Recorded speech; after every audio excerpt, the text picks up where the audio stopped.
Come on, come on, come on, come on. I think I'm now at the point where I've been waiting here too long for it to be cool once it hits 5,000. Oh, there we go. Hi, welcome to the continuation of What If Alejandro and Sierra Were an Island into action. I want to apologize first for just how long this video took. I was extremely busy this last month doing a lot of things, working, applying for colleges, helping one of my friends move. And on top of this, probably going to be my longest video I've ever done. It wasn't a good mix. The next video shouldn't take nearly as long. I'm hoping that's only like a week, but this one has been kind of a pain. It was fun. I really do like the way it turned out, but you'll see, it's a lot.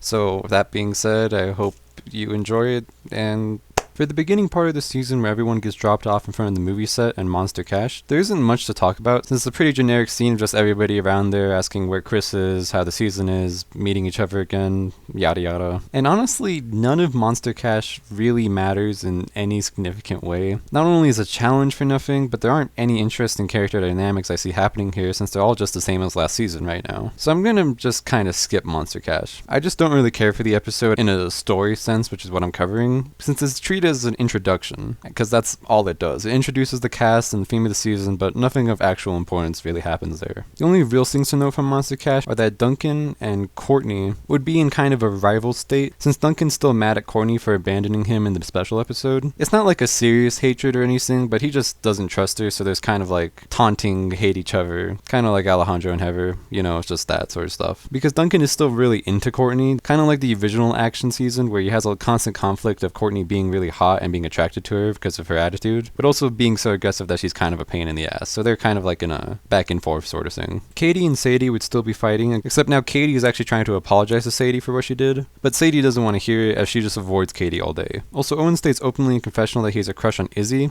and wants her to get to notice him. Since they never really got to know each other in Island that much, they didn't really have much connection. So now they're kind of like fresh new and they're not really, there's nothing there yet. So now Owen's just trying to get her to notice him basically, since Izzy's kind of ignoring him. And if you didn't see the special episode, Tyler and Lindsay are still in an odd place. Since Lindsay's kind of ignoring Tyler this episode, kind of similar to World Tour where she straight up just forgot him. I don't think it's to the same exact degree, since Lindsay's kind of ignoring him, which messes with Tyler since he doesn't know if Lindsay's still trying to like punish him for kissing Heather last season, or if she's like, you know, actually forgotten him, because she has done that on occasions. And that's all I'm going to cover from Monster Cash. Everything else either already happened in the original or just isn't important to cover. Sierra would be nestling Cody in her arms during breakfast, even helping him eat his food. Sierra has a confessional saying it's so great to finally get to be around Cody more, since last season they were on different teams, so they weren't really allowed to be so close all the time. And Cody would have a confessional immediately after Sierra where he puts up a sign saying help, clearly showing Cody's distaste towards Sierra's creepy attitude. If you're wondering why Sierra is having this shift back towards her creepy personality like from the original versus the one I kind of have in the What If world where she was a bit more respectful, is mainly just because I think what I did for Island What If and what I did and what was happening originally in World Tour are very like different circumstances for how Sierra is meeting Cody. In World Tour, Cody was already kind of like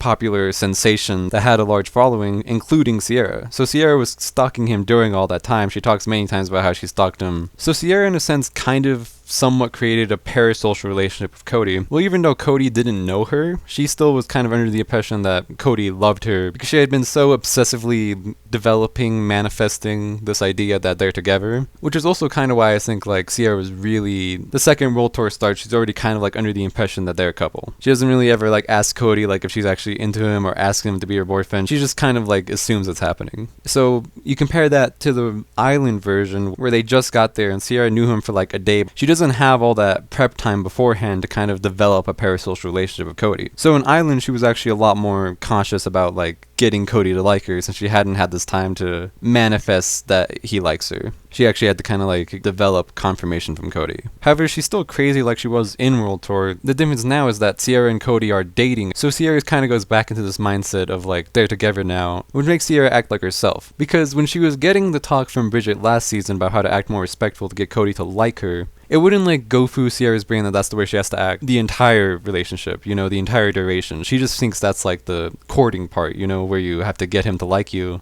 act respectful, but then she thinks she can act like herself, which is very invasive, protective, not really giving them much room to breathe. So Sierra now thinks like that's okay because they are dating. Tyler would see Lindsay in the catering tent and would try doing a jumping handstand to try and impress Lindsay, but in Tyler fashion he fails miserably and crashing is heard off screen. Chris would explain the challenge about aliens, and like the original, Duncan and Gwen would bond a bit over their shared interest of alien movies. Trent would be a bit upset seeing Gwen get along with other people and is confused why she's forgiven other people for thinking she was a creep last season, but she hasn't forgiven Trent yet. Also, since Trent and Gwen aren't dating, Trent wouldn't be pathetically trying to get Gwen's approval when she has this moment with Duncan. He would just kind of glare and look over there confused why it happens, but he isn't like trying to suck up to Gwen because that's kind of weird if they're not dating. I mean, it was weird originally, but whatever.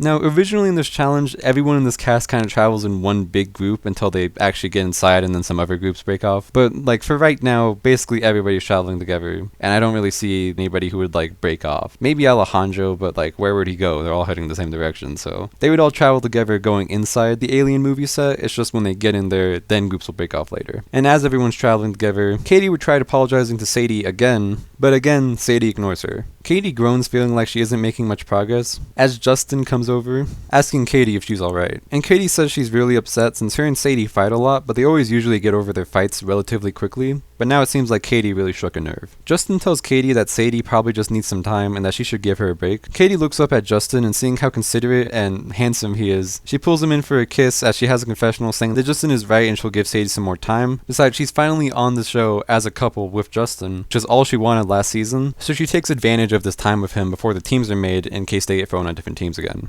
And like the original of Bridget and Jeff, the cast would have a scene where they can hear Justin and Katie kissing and they think it's Chris until they find Katie and Justin, as everyone is grossed out / annoyed for them not taking this seriously. The entire cast makes it to the room where the device they have to track the eggs starts beeping. And this is now when the cast breaks into groups. First off, Lindsay says, and I quote, "North is nice, but east is least, west is best." And then she goes west, and some people follow along with her. I figure that Tyler follows her since, well, obvious. And Justin originally follows Lindsay, and since he is, I imagine Katie probably would as well. Gwen and Duncan figure out that the boiler room is east of where they are, and that alien eggs are always in the boiler rooms from the alien movies they watch, so they would head east. With Trent following since he's trying to be near Gwen since he's really trying to figure out how to make things right with her. With Courtney also following, since not only is she interested in Duncan, but being the smart player he is, the staying near Gwen and Duncan is her best bet for the challenge since they both have the most knowledge about alien movies. And the same thing applies to Alejandro. But since he is so disliked, and he knows people see him as untrustworthy, he would make sure to follow this group, but from a distance, to make sure that they don't know he's following them. Cody and Sierra would try to come with them, but like how Duncan originally stops Bridget and Jeff saying they can't come with the group since couples always get attacked first, I imagine Duncan would do the same again, saying they can't come because they're a couple. Sierra wouldn't mind as she gushes about Duncan calling them a couple, as she squeezes Cody and they walk the other direction. The rest of the people break off originally, so they still would here, and they would have the same scene as the original where Heather tries to get everyone to work together, but Owen and Izzy blatantly say they don't want to work with her since they don't like her. And this is a group that originally gets attacked by Chef, where both Harold and Owen get eliminated. Izzy faces off against Chef with paintball guns of her own, as Heather takes this chance to sneak away, and now with Sadie here, she would also take Sadie with her as they leave. Heather does this because she knows she's going to need more allies, and Sadie, a dumb girl who just kind of had a falling out with her best friend, seems like right pickings for a gullible alliance member. Izzy ends up eventually losing against Chef and also gets eliminated. Chef will also find Cody and Sierra in the hallway as Sierra tries to get a kiss saying the setting is right with all the action and tension, but before Sierra could get her kiss, Chef would shoot both of them with goo, making the setting very gross, giving Cody a natural excuse to not kiss Sierra. Heather and Sadie will be talking in the halls as Heather tries to recruit Sadie into an alliance, but Sadie is naturally wary of Heather since she saw what she did to Lindsay and Beth last season, so she tells Heather she's wasting her breath by trying to work with her.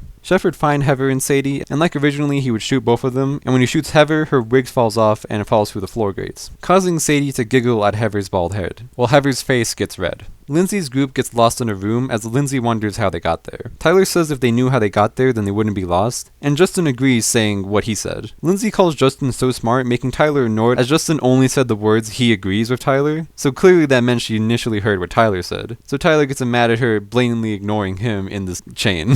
Katie also gets annoyed by Lindsay somewhat flirting with Justin calling him smart, and they get into a fight. And Chef does what he originally does, locking the doors to the room and messing with the piping, making the room spray slime everywhere, eliminating all 4 of them. All the boiler room people make it to the eggs, where Alejandro follows in after them, getting his own egg as they are all shocked that he followed them. However, they don't have a lot of time to give out to him, as Chef follows momentarily behind Alejandro. Alejandro pretends to apologize for leading Chef to them as he quickly runs out of the room. Chef originally gets a shot off one of the contestants here, and since Gwen, Duncan, and Trent were all here originally and got out safe, I was going to say that they would still make it out safe, but since Courtney is the one that Chef is taking the shot at, I could very easily see Courtney, being the ruthless competitor that she is, throwing Gwen in front of her to take the shot. And I went with Gwen since she's the smallest, so she would be the easiest for Courtney to throw in front of herself, leading to Gwen getting eliminated with a shot to the face. Courtney and Duncan both run out of the room, but Trent, feeling bad for Gwen, stays behind to help her wipe off the paint, which gives Chef enough time to shoot Trent in the back. He tries helping Gwen wipe the slime off her face, but she finally gives out to him, saying she doesn't want his help, as she tries to walk off. But Trent stops her and turns her around, asking what gives, and why has she forgiven everyone else for thinking she was a creep but not him. And Gwen raises her voice, telling Trent that everyone thinking she was a creep hurt, but they at least had a reason. Gwen knows she doesn't look the most approachable, so she can understand why everyone thought that given the evidence. But she connected with Trent on those days she was on the show, and she thought she knew him,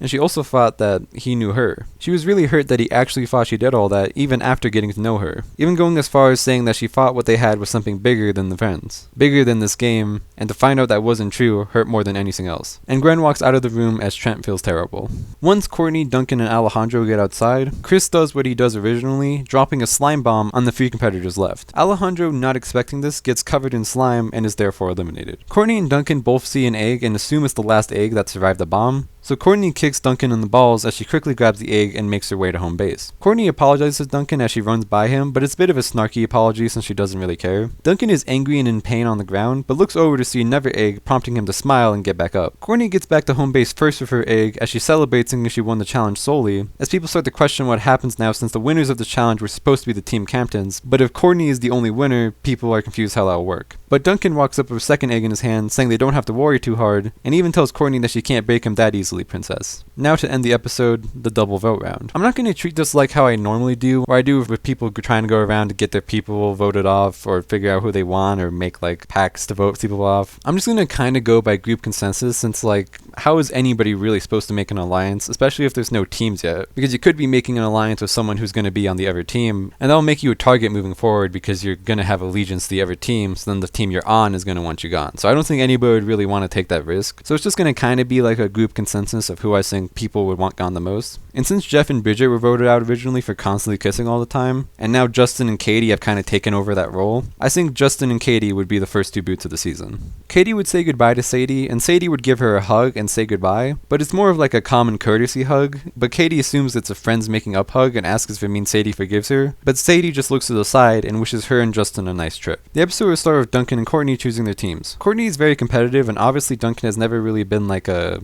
team happy-go-lucky person, but he would really like the idea of sticking it to Courtney, so he's also taking things a bit more seriously and would want to choose a good team. They choose how Gwen and Trent chose originally, with girl, boy, girl, boy, girl, boy for the teams, and Chris lets Gwen choose first originally because ladies first, meaning Courtney gets the first pick of a guy. And because Courtney is a very strategic player, she would choose Alejandro because even though he's devilish and evil, he's also an extremely helpful challenge asset. Out of all the girls, Duncan doesn't really have a strong connection with any of them, but because he bonded with Gwen in the last episode over aliens, I'm assuming he would choose her just because he doesn't have anyone here that he's even talked to significantly. Courtney would choose Heather since I don't really think any of the other girls would be an appealing option to her. Sierra and Izzy are both crazy, which would make Courtney uneasy as you can't really predict what they're going to do. And Sadie and Lindsay are just too girly for Courtney's liking. But Heather made it pretty far last season and has proven to be good at the game, so I think that would be somewhat valuable to Courtney.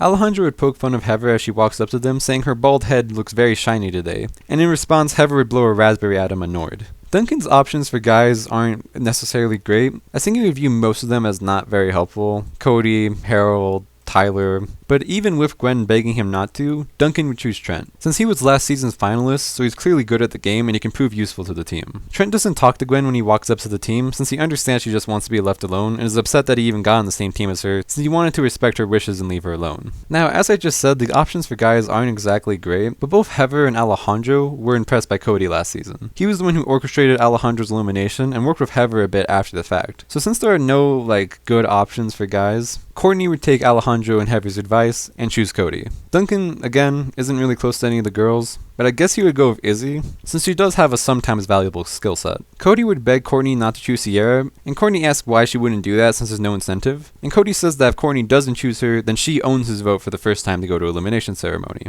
Since Cody really doesn't want to be on the same team as Sierra since he kinda wants a break from all her canoodling. Is canoodling a word? Oh yeah, it's a word. Courtney agrees to Cody's terms since that's a good offer, and because Courtney naturally views Lindsay as a very useless human being, that kinda leaves her with their only option as Sadie. Duncan would choose Owen since even though he isn't the most useful in challenges, he did have episodes like Dodgeball where he proved he could be a powerhouse if needed. Courtney seeing the option between Tyler and Harold, and knowing whoever she doesn't choose will end up on Duncan's team, chooses Tyler, since she knows that Duncan is very, very mad at Harold for rigging him out of the game last season. So Courtney knows by choosing Tyler she's forcing Harold to be on Duncan's team, therefore making their team probably more dysfunctional. Between Lindsay and Sierra, I think Duncan would choose Lindsay. Even though he isn't that close to her, I think other people on the team like her, you know, Trent, Owen, Izzy to a certain degree, not a lot, but it's somewhat there. Plus, I could also very much see Sierra threatening to harm Duncan if he chooses her, since she wants to be on the same team as Cody. And it's not like Duncan would be super intimidated, maybe he'd be a little bit, but it's mainly just like, he doesn't want to deal with all this crazy on the team. Especially not on the same team as Izzy, that's a bad combo for Nutsy. So with them being the only two people left, Harold would go on the gaffers, and Sierra would go on the grips. This makes Cody groan as Sierra runs up to Cody and hugs him as she cheers for them being on the same team. For the first part of the challenge where the teams have to set up all the things in the film lot, including the big trailer, I see Owen pulling the trailer for the gaffers like he does visually. And for the grips, I could see Tyler using his freakishly strong fingers to try and pull up the trailer, but since he's Tyler, he would trip while pulling the trailer up, having it roll back down the mountain, causing the gaffers to win the first part of the challenge, giving them more resources for the next part of the challenge, which was kind of difficult for me to consider what the acting roles were, because there wasn't really a basis for what team got which role in the original. But I decided to go with the gaffers having the old lady role, and the grips having the gangster role, simply just because when the grips got to the top first originally, they were closer to the old lady set, which seems fair to me to assume like they were closer to that set, so that made their team think to get that one, or that the plus reward for getting there first is that the first team would get that one. I'm not 100% sure on that, that's kind of convoluted, but I really don't know how else to choose the acting roles here. Because Izzy's still on the team with the old lady role, she would insist on taking the role, leading the team to agreeing just to shut her up. And for the grips, Courtney would insist that Alejandro is the only guy who looks even somewhat intimidating enough to play a gangster, and Sierra would be offended that Courtney thinks Cody doesn't look manly, causing Courtney to lightly push Cody over to show he's built like a child. Sierra would be upset by this, and both of the girls would face off between each other before Alejandro gets in between them, telling them to calm down, chicas, since he will gladly play the role for the team. Heather, like the original, would get tangled up by a cord that grabs her from the foot, hanging her upside down in the air, needing help. Originally, she gets help from Harold, but now that he's on the other team, she would try getting help from Alejandro, but Alejandro would dismiss her, saying he's too busy remembering his lines, and that if she could just hold on for one moment, that would be great, while walking off. Courtney doesn't care, telling Heather that she's too busy with production and that Heather has to help herself, and Heather groans thinking that she'll be up there all day, but eventually Sadie comes and helps her down. However, she fails to give Heather a warning, so she lands directly on her head. Sadie apologizes while helping Heather up, as she's annoyed by the lack of appreciation for her lately. Sadie apologizes for yesterday when she laughed at Heather's bald head, saying Heather does kinda deserve it, but Sadie has noticed her being treated poorly by everyone else recently, so Sadie asks Heather if she wants to be friends, since Sadie doesn't really have any right now since she's lost Katie. Heather has a confessional somewhat making fun of Sadie for just asking to be friends since that's not how it works, but Heather does see this as a good opportunity to work with Sadie since Heather doesn't really have anyone else. So she agrees and is about to make terms like she did with Lindsay and Beth and Island, you know, like, don't talk to other people, my word goes, best me. But Sadie instantly cuts Heather off, saying that she isn't dumb and that's not what this friendship's gonna be like. So either Heather treats Sadie like a human being, or she's making another enemy. Heather is impressed by Sadie recognizing that, and is also impressed by Sadie manipulating Heather into this deal. So Heather takes Sadie's hand and shakes it, sealing their deal. Sealing their friendship, since it's not official like that. Now in my special video, I saw a lot of people in the comments theorizing who Chef would make an alliance with, since DJ isn't on the cast anymore, so I'm gonna go over some of the options. A lot of the people I can easily write off as just being too dumb for Chef to want to work with, you know, Lindsay, Owen, Sadie, have a personality that Chef would dislike / had a rivalry with them last season. Heather, Cody, Courtney, Duncan, Gwen, Sierra, or they're just too much of good guys that Chef's plan of cheating wouldn't work, which is Harold and Trent. And he originally asked Izzy in the original, but she said no, so that also kind of puts her out of contention. Now the prime option for Chef's alliance is Alejandro in my opinion. He has a pretty good relationship with Chef, and he's definitely villainous enough to cheat, but there's one big issue with that, and that's the challenge and his role in the challenge. Alejandro's playing the lead, which not only means that he's very busy trying to remember his lines, but it also means that his entire team is focused around him. The team is setting up production stuff for the scene, which means the lighting for Alejandro on him, and the makeup on Alejandro, and costumes for Alejandro. So everything is being done and centered around him on the team. So I don't think Chef would really have a chance to pull Alejandro aside for an alliance. Now you'll notice I pulled everyone aside saying they wouldn't work for Chef's alliance, except Tyler. And that's because I think Tyler fits the role pretty well. Tyler obviously isn't villainous, but I could very easily see him being threatened into it, like how he's threatened in World Tour by Duncan to keep the Gwen and Duncan kiss a secret. So Chef would threaten Tyler to work in an alliance with him. I also think Chef has some leverage here since he could see Tyler trying to flex his muscles to Lindsay or pose for her to try and get her attention. So he chooses to pull Tyler aside and tells him that he will help Tyler become more macho and less him to be noticeable to Lindsay. Like how Chef originally tries to help DJ become more manly since he's, kind of a soft man. And Tyler would agree since he's desperate for Lindsay to fawn over him again, because he doesn't really know what to do at this point, because she's just straight up been blanking him. Now from here the challenge would mostly play out the same. Izzy would still be crazy to play the role well, and when the envelopes got switched that would leave Alejandro to play an emotional role, which I think Alejandro could do very well since he's very good at being sensual with his words, which would make Chef cry and give the win to the Grips. Also in the original, DJ confronts Chef about crying and not being manly, and Chef says that he cried for DJ's team to help them win, and because he has an alliance with Tyler now, he'd also want to do the same thing helping Tyler's team win. And on to the vote, and I think pretty obviously it's Izzy. Like the original, she dropped the ball in today's challenge, and she just doesn't really have any strong connections, except for Owen, but even then, as I said before, they haven't known each other that long actually. They get along well, but they've known each other for the total of 5 days or something. Now I do think Duncan would be voting for Harold, for obvious reasons. He's the one who got Duncan out last season by cheating, and I could see Owen and Izzy joining on this vote, trying to save Izzy, but I don't see any of Gwen, Trent, Harold, or Lindsay switching their votes from Izzy. Maybe Duncan could try to convince Gwen, but even with their bond, I still think Gwen wouldn't see a reason to vote off Harold. First off, Gwen herself last season, to a degree, kinda got bullied, and it's hinted at through the show that she gets bullied at high school for being goth. So I actually think that Gwen would have some respect for Harold sticking up to his bully, saying it was cool and deserved on Duncan's half. Also, Gwen saw how much regret Harold had in the merge episode for doing it, which lets her know that he isn't someone who's mean, he just made an emotional decision. And most importantly is that the voting system this season is created in a way where Harold can't rig the votes again, so I don't even have to worry about Harold doing something like that again. So in a 3-4 vote, Izzy is eliminated. Izzy, like the original, would insist on being called E-Scope while she's eliminated, and is also very cheery, which makes the cast weirded out why she's acting so optimistic. The episode would start off with Duncan pranking Trent like the original, loosening the salt shaker, so when Trent puts salt on his eggs, it pours all over. This wasn't explained why Duncan did this to Trent. It's probably more of just pranking anyone and not having a target. But to add to the plot a bit more, I would say that Duncan would get annoyed when this happens, telling Trent that he blew it and that Duncan's target was Harold. Harold stands up while bragging about his acute observation that led him to know that Duncan would try a stupid prank like that. Duncan seeing Harold brag about this makes him annoyed as he chases after Harold, with Harold running away screaming like a girl. Harold has a confessional saying that Duncan has really increased in his pranks lately, saying that it doesn't matter, and like animals, Duncan is probably just targeting him since he's threatened by his skills. But when a knock is heard on the door, Harold freaks out, but it's revealed just to be a makeup lady to apply on his face, and this shows that even though Harold is denying it, he's becoming paranoid / constantly on edge from Duncan's pranks. Duncan has a confessional immediately after Harold, saying that he hates one thing the most on the show right now, and its name is Harold. He says this as he hits the desk in the confessional booth with aggression, saying that the twerp is what cost Duncan the game last time by cheating. But if Duncan is stuck with Harold on his team, he might as well take advantage by messing with him every chance he gets. Trent freaks out about his eggs getting ruined, as Gwen just tells him to calm down since even though she doesn't like Trent, she also doesn't like loud noises, and just wants him to stop freaking out over eggs. She even casually eats one of the pieces to show him that it's not that bad. Now unfortunately, Trent's reason for going weird in action wasn't really connected to Gwen, at least not the 9 part, the obsession part with Gwen, that was funzo, but his obsession with 9 wasn't. So even though Trent didn't have a relationship with Gwen at all in this universe, he would still freak out at his pieces of eggs dropping from 9 to 8, as he freaks out about only having 8 pieces now. Gwen is just weirded out by this, saying she's sorry as she walks away with a concerned look on her face. Owen leans over asking if Trent will finish his eggs, and Trent says no way since now that there aren't 9, they're bad luck, pushing his plate towards Owen, which Owen gladly takes and eats. Owen has a confessional with a gloomy look on his face saying he really misses Izzy Lindsay, saying he feels like they were just starting to get a real connection, and that he needs all the comfort food that he can get right now.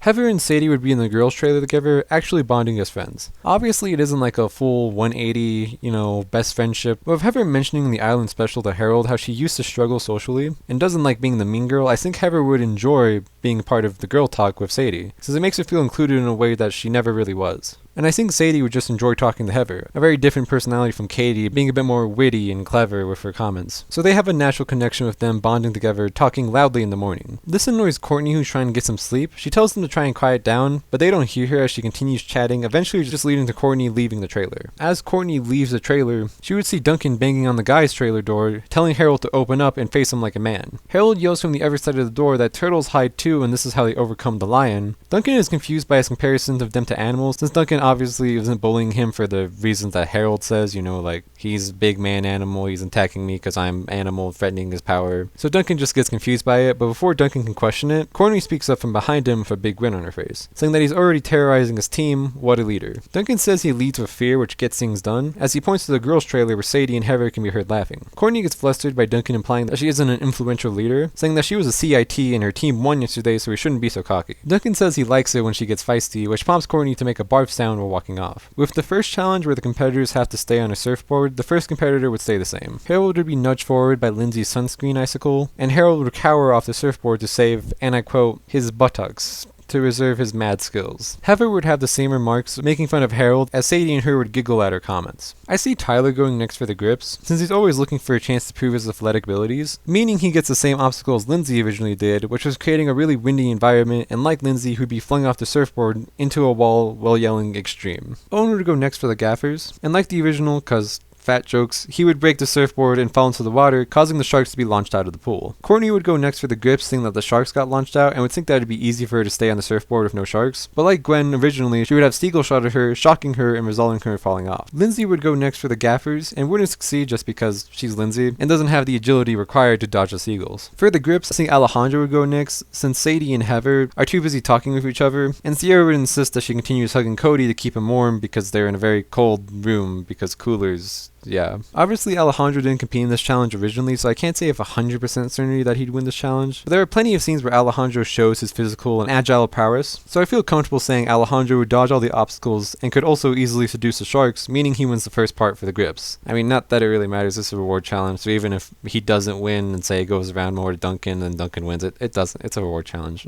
Trent would feel uncomfortable seeing his team lose the first part and taps his head 9 times while counting them out loud, officially weirding out his team. For the sandcastle building challenge, the grips would get a 30-minute head start, and I don't really have any idea for what/how they would build this, since the original people for building on the grips team aren't here now. Originally for the grips, Trent took over for the team, having them create everything 9, and then after that failed, Beth took over the building with the other supplies besides sand to cleverly exploit Chris's rules. But now that neither of them are on the grips to do those plans, I didn't know what they do. I didn't stress on this too much since, again, it's a reward challenge, but I do see Courtney acting as like team manager, telling everyone what to do to make the sandcastle. However, Heather would be extremely reluctant to listen to her, since Heather doesn't like Courtney trying to be the leader, and even mentions that Courtney was the first out last season, so she has the least experience to lead the team. This also temporarily has Sadie not listen to Courtney, until Alejandro agrees with Courtney so that he can start working with her, because he kind of sees Courtney as like an easy target to flirt with. He wouldn't want to flirt with Heather, and Sadie's way too enthralled with Cody. Also, Sadie was close with Katie, who was close with Justin, who got burned by him pretty badly last season, so she wouldn't really trust him at all. But Courtney hasn't really, gotten burned by him last season, so she has no reason to hold any grudges against him. Also, just flirting with Courtney, he knows that would make Heather jealous, which is a nice bonus. Courtney would fawn a little over Alejandro supporting her leadership, as the team agrees with Courtney leading just so they can get started. Heather wears a look of genuine discomfort and hurt by Alejandro flirting with Courtney, and Sadie asks Heather if she's alright, and Heather mentions that this is the first time she's seen Alejandro flirt with another girl since last season when they made a deal for him not to. Since Alejandro last season was flirting with Lashana, but then Heather won an agreement between them that one of them gets a favor from the other, and Heather's favor to Alejandro was to tell him to stop flirting with girls because it made him uncomfortable, and seeing him now break that, it kind of makes her worried that he's losing interest in her. Sadie calms Heather down, saying he's just trying to hurt her since she hurt him, but he's definitely still into her. Heather asks Sadie if she really thinks that's true, and Sadie says she really does as they hug. Sadie has a confessional after this saying she hopes she's right, so she does have doubts about Alejandro still being interested, but lied to keep Heather wishful. The gaffers recreate the same sandcastle since Harold is there, and he was an expert on sandcastle making. Now that Trent is on the team, he would insist on making 9 of everything, as Gwen and Duncan would watch a bit from the distance, as Gwen says she's worried about Trent's new obsession, saying that at least he's over her. Duncan, like the original, makes the connection that Gwen has 4 letters in her name and Trent has 5, so putting them together gets 9. Gwen is shocked hearing this and can't believe that Trent's doing everything 9 times just for her,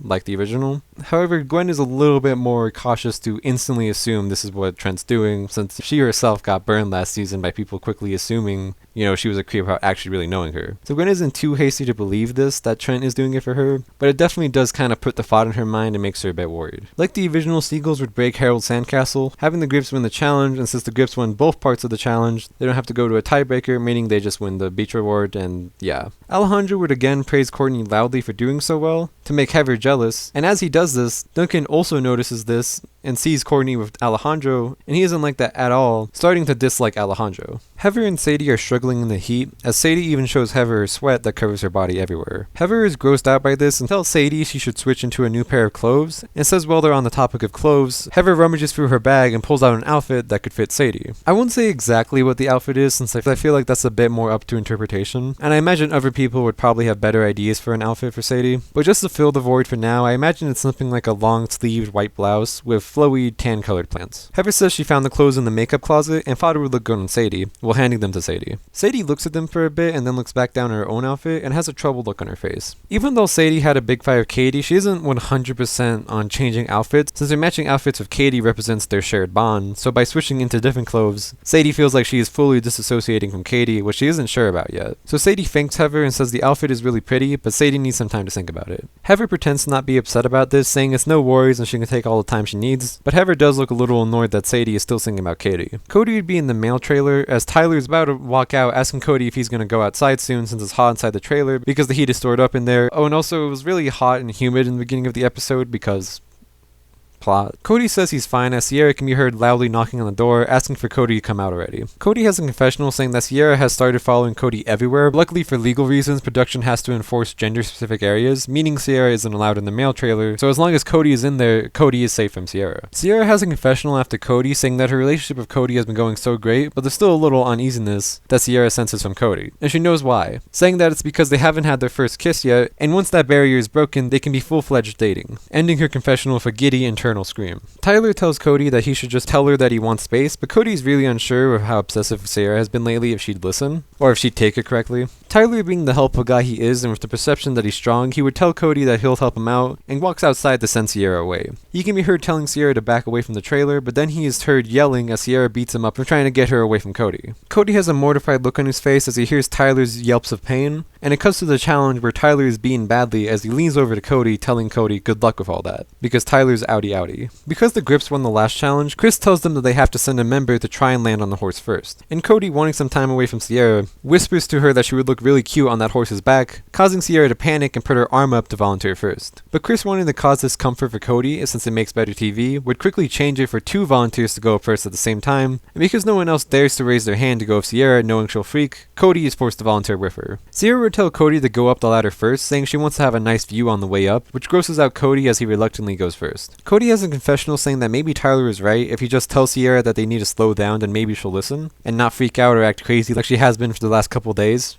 Right? Cody is looking down from the top of the diving board, commenting on how high they are, with Cody clearly scared. Sierra says it's okay since they can face anything together, and Cody adds on to that saying that speaking about us, and Sierra gets perky since she assumes this is the moment where they're gonna kiss, and Cody starts to say that he really likes Sierra a lot, but he gets cut off by a heavy wind which knocks them both off the diving board on top of the horse. Since Cody was in the front, Sierra landed on top of Cody, squishing him on the horse, and Sierra freaks out, instantly helping him up, as Chris rewards them 2 points for landing on the horse. Harold would go next for the gaffers, and like the original, Harold would land on the horse, with Duncan following after, landing on top of Harold, getting them both 2 points for the gaffers. Tyler goes next for the Grips, and in Tyler fashion fails miserably while landing straight on the ground next to the horse. Gwen goes next for the gaffers, and like the original, she lands on the horse while hurting herself and gets a point for the gaffers. Alejandro goes for the grips and lands on the horse elegantly with his athletic abilities and his horse riding experience that was seen in World Tour. Lindsay goes next for the gaffers, and like the original of Justin, where we saw that Justin was able to say he wouldn't even try since he's afraid he would hurt himself, basically like opting out of doing the challenge, Lindsay, without Beth here to help encourage her, would be too afraid and not jump, annoying people on her team like Gwen and Duncan. So in Lindsay's place, Trent would go next, since if he goes now, that would make him the 9th person to jump, which, you know, number, that would please him. And Trent would land in the same way he does in the original, ruining his chance to ever have kids again. Courtney goes next for the grips and would also abstain because it was seen on Island that Courtney didn't really want to do gross things that would ruin her image, and because she got booted so early in Island, she would still have that fear and wouldn't want to be seen on top of the horse, since it was a gross, you know, mule-looking horse with flies around it. Owen goes next for the gaffers, and like the original, when he jumps, the horse moves out of the way, not wanting to get crushed by Owen. Sadie and Heather would jump together as friends, and like Heather and Lashana in the original, they would...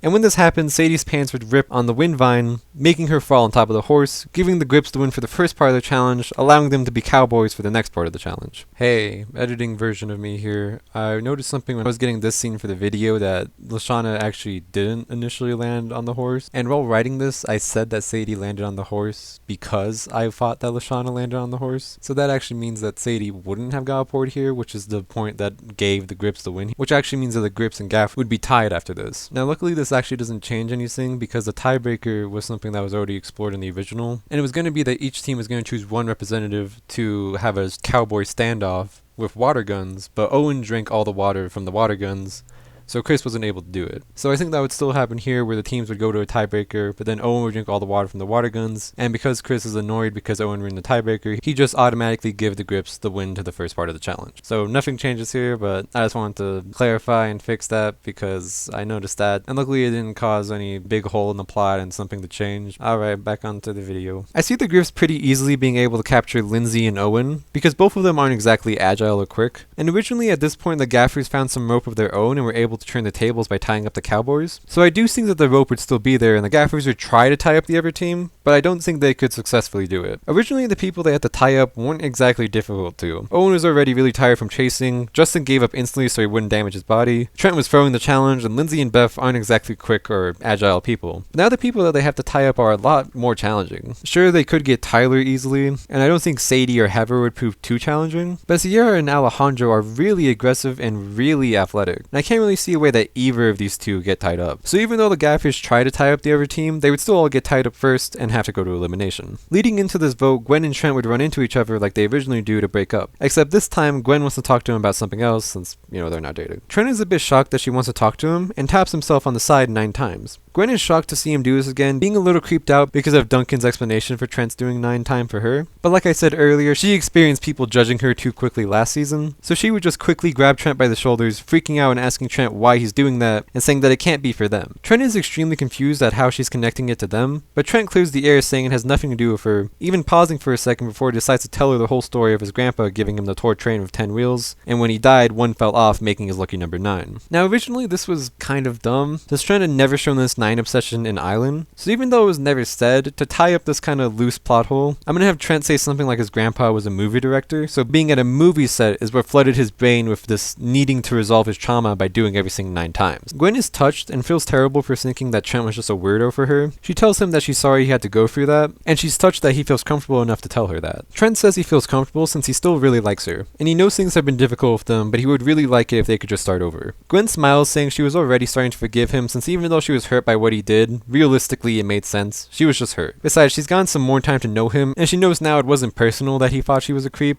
He's just a dummy. Trent chuckles as they both smile at each other, with Gwen walking off giddy. Now for the actual vote, I see very easily Duncan targeting Trent. Even though Lindsay and Owen are kind of useful in the challenge, Trent is very clearly mentally checked out of the game, and isn't even really trying in the challenges. I could see Duncan pulling Owen and Lindsay on this vote, since it was shown in the original when Owen and Lindsay were on the same team as Trent, they already kind of had this perception that, you know, he was checked out and he wasn't helping, so it wouldn't be too hard to convince them to vote Trent. Harold is kind of in a weird position, but I could see Duncan threatening him into voting voting off Trent, and since Harold, even if he doesn't want to admit it, is scared of Duncan, he figures that maybe he should stop poking the bear that is Duncan, and that maybe if he goes along with this, Duncan will back off a little. Besides, Harold also probably has this perception that Trent isn't very helpful to the team, and he's been acting real crazy lately. I do think Duncan would leave Gwen out of this plan since he already has the numbers, and he knows that Gwen is somewhat still into Trent. He obviously doesn't know about them just making up like they did, but in general he's seen Gwen be worrisome for Trent rather than ignored like everyone else. So he just figures that if he tells Gwen, he's probably just going to make her mad and things are going to blow up. So he doesn't tell her, and this results in a 4-2 vote with Lindsay and Trent in the bottom two, and Trent gets eliminated. Gwen is shocked since she thought Lindsay was the bigger target, and is especially hurt by Duncan since at this point they become pretty good friends, but now she feels betrayed that he didn't tell her about this beforehand. Gwen follows after Trent to give him a goodbye, saying she hates that this is happening just as they started to make up. And Trent says it's fine since he's just glad they were able to, and asks Gwen if she would want to meet up after the show. Gwen smiles at Trent while kissing him on the cheek, and saying definitely.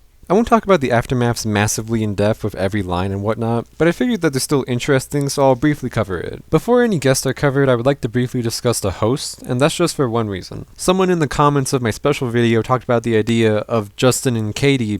This is an idea I also had going around my head, but I ultimately decided to keep Bridget and Jeff as the host. Since Katie and Justin have already done a lot of my opinions, they don't really need something that gives them more screen time. I feel like Bridget and Jeff benefit from this more than Justin and Katie, and also since it's just what happened originally, I feel more confident in saying it's what would realistically happen. Bridget and Jeff would ask the Peanut Gallery their opinions on what's happening so far in the season. Lashana would speak up first, forcing her annoyance for not being on the season despite being a finalist and feeling robbed. The others are mostly over this, as it's implied that Lashana has been complaining about this a lot, as Noah tells her that she's the one who gave up the money for the chance for $1 million. She blew her own chance and now she's here, so get over it. Lashana glares at Noah, shutting him up as the live audience jeers an ooh sound at the tension. Lashana mentions again how she feels robbed, and even more so at the fact that the reason Heather is on the season is because of Lashana. Because if you didn't see my special video, the cast was determined by who was in the water at the end, and Heather was in the water because Lashana chased her down from motorbike into the water, which is what ended up getting Heather a spot on the cast. Beth agrees with Lashana on that point, saying that Heather is awful and totally didn't deserve her spot on the cast. This prompts Jeff to pull up moments of Heather getting ignored and hurt to try and get Heather some sympathy. Both Beth and Lashana just say it's karma for Heather as they high five. Jeff is annoyed and asks if they really think she's that bad compared to some of the people there, mentioning Harold, who actually cheated last season, and Tyler, who's currently cheating. Lashana gets mad at the smack talk of Harold, saying that he was well-intentioned and that the string bean is a good guy.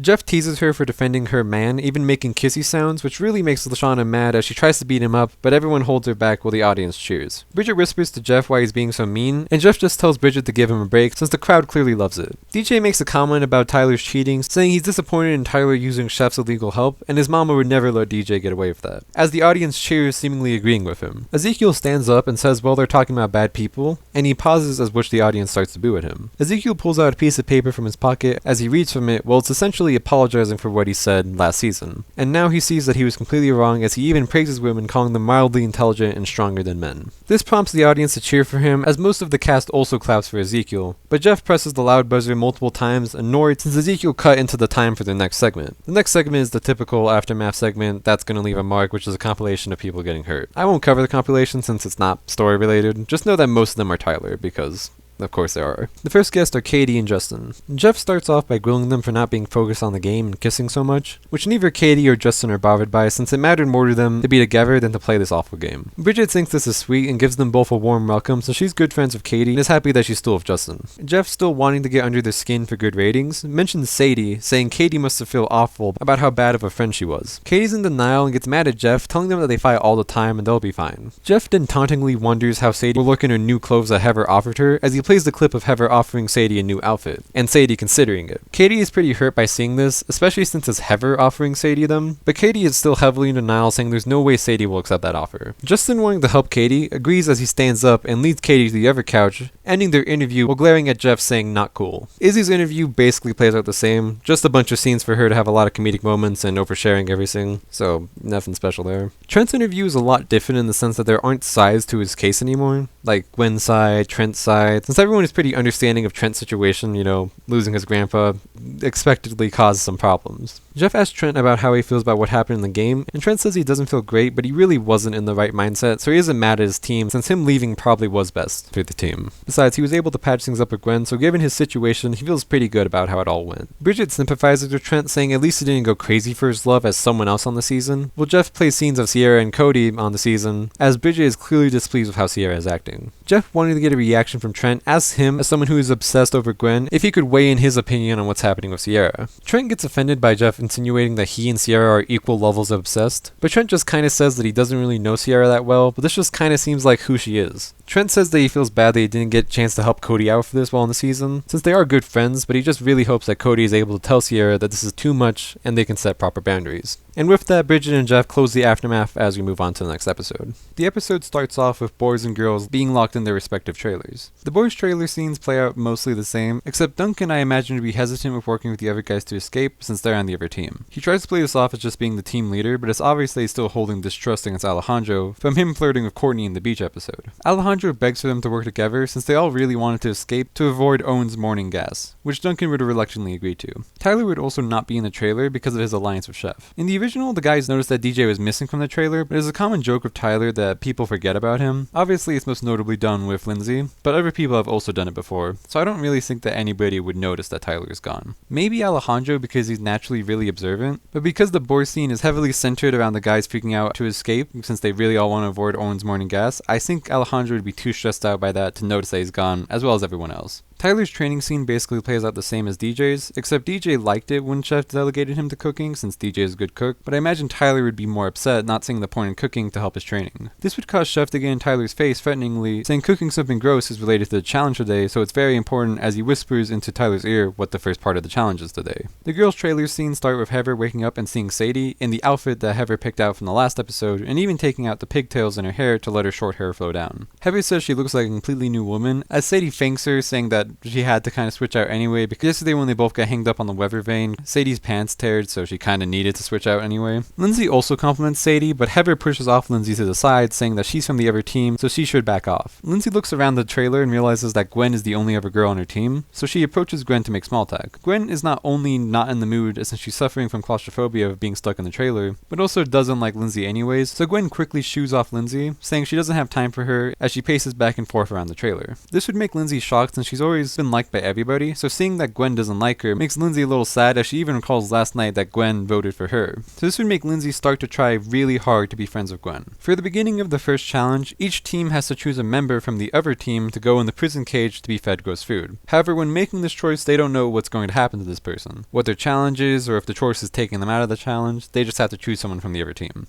I think the grips would lean Lindsay the most, since originally Heather is the one who calls out Lindsay for freaking out easily, but unlike everybody else, Tyler actually knows what the challenge is from his talk with Chef, and he wouldn't want to have to put Lindsay through that, so I think Tyler would lie about this, and he would say that he thinks the challenge is for the person in the cage to escape the cage with the team's help. So Tyler says Lindsay's a bad option, since she would listen to the team very well, so they should put Owen in, since his large body would make it difficult for him to move around in the cage. Heather, and in turn Sadie, would call out Tyler since everyone knows he has a big crush on Lindsay, and they think he's lying to try and save her. But Tyler uses the excuse that he wasn't in the trailer earlier because he snuck out and heard Chef and Chris talking about the challenge. Alejandro and Cody are both shocked since they didn't notice that he was gone until now, but now realizing that he wasn't in the trailer, they both believe him because they can't think of where else he would have been. Also, Alejandro and Courtney would already not listen to Heather since they just both don't like her, so the grips would listen to Tyler and put Owen in the cage for the gaffers. As for the gaffers' choice, I really don't know who they would choose. Again, the teams are basically given no information about what this choice is doing. Originally, Gwen and Duncan on the gaffers originally agreed with Lindsay because of the prospect that she panics easily when put in a confined place with no help. But because there isn't anyone on the other team that has a quality like that of like easily panicking in an area, or like claustrophobia, or just generally like bad under stress, you could maybe say someone like Cody would be like that, but since Sierra is so obsessed with Cody, she would probably work really hard to help him get out. if that was part of the challenge. So that would be like kind of a half true on this full guess of a consequence. So I don't really see them being confident in a solution since it's only like 50% effective for a guess of what's going to happen. However, another idea that was talked about was that the person they're putting in the cage is exempt from competing in the challenge. And since Duncan is a team leader, I can see him heavily pushing for this idea so that they can lock up Alejandro, since, Duncan doesn't like Alejandro and would want him to get locked up anyway. Even though this is still a guess that the person they're putting in is like exempt from the challenge, at least this is 100% effective if they're right. Because even say that they're right about just the person being in the cage and having to do some sort of task, Cody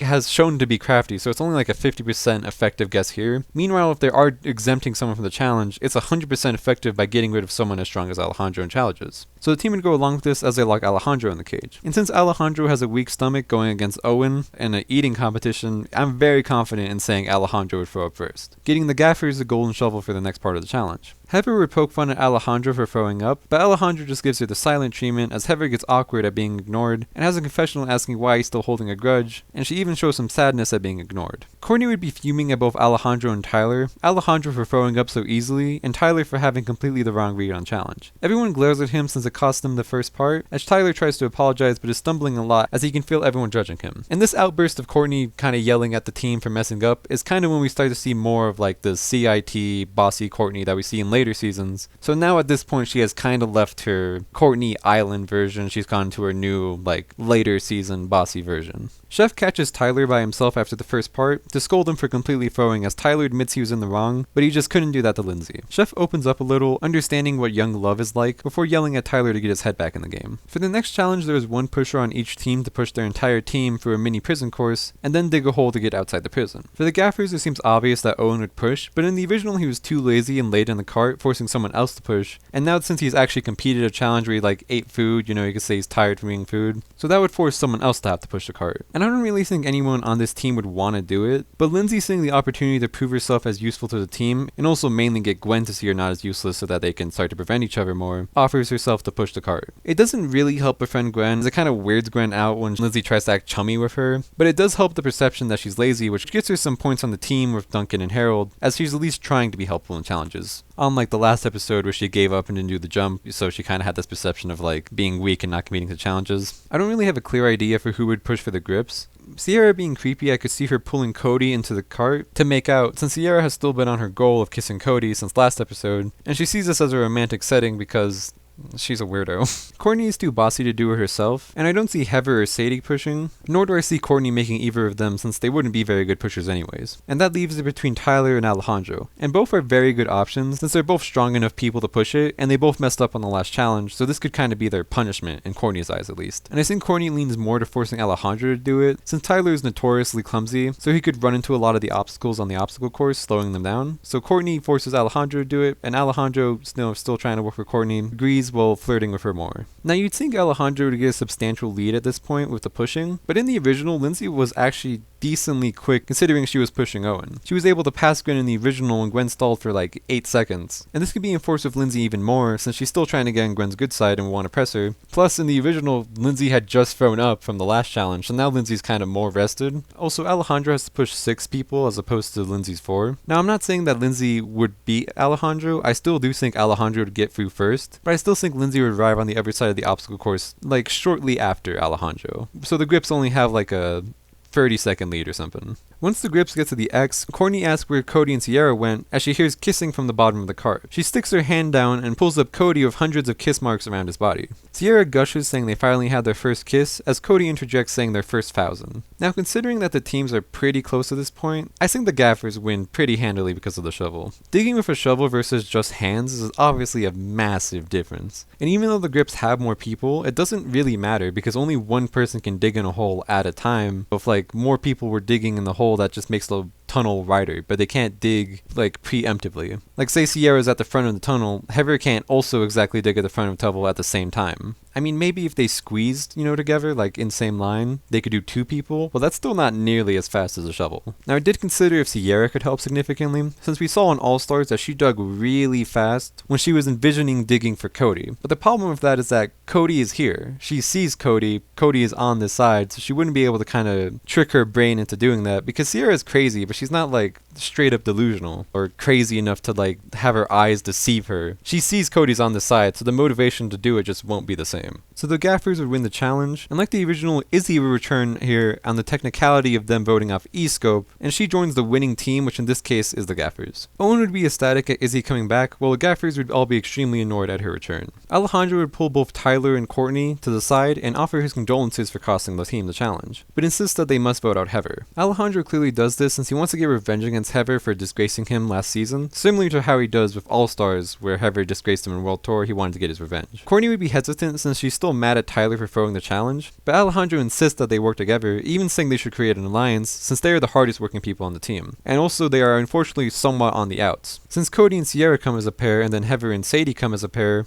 they must stick together, otherwise they'll be the ones picked off. Courtney reluctantly agrees since she realizes they are outnumbered, as Tyler is stoked to work in a team, putting his hand in the center for a chant, which Alejandro follows through, and then Courtney begrudgingly also does. I could also see Heather absolutely pulling Sadie, Sierra, and Cody together to decide who they vote out, which in this case Heather pitches for Tyler because he cost them the challenge. Cody, however, doesn't agree and says he refuses to vote for them unless it's for Alejandro. Heather is shocked and tries to defend Alejandro, saying he's too good at challenges to be removed this early, and Cody adds saying he's also too good at manipulating, and it's obvious that Heather's just lying to save him. Heather sighs that she really doesn't want to vote out Alejandro again, thinking it will make their bad situation even worse and that he'll never forgive her, but Sadie steps in and accepts Cody's offer, since Sadie doesn't want to risk one of them going home instead. Cody looks pleased as Sierra picks them up to take them to their 2 weeks, 4-day, 20-hour, and 43-minute anniversary, as Cody looks disturbed. Sierra lists off all the great things about their relationship so far and how happy she is. Cody feels terrible like this and tells Sierra that he thinks he left his comb at the challenge, clearly lying, but Sierra hears this and instantly bursts out the door to go get his comb. Cody sighs, finally having peace from Sierra, as he looks out the open window that has Courtney pop out of, scaring him. Courtney asks Cody what he's thinking for the vote, which Cody asks why she's interested, and Courtney reminds them of the deal they made when she was picking the teams, that if she didn't pick Sierra, he would vote with Courtney at their team's first elimination ceremony.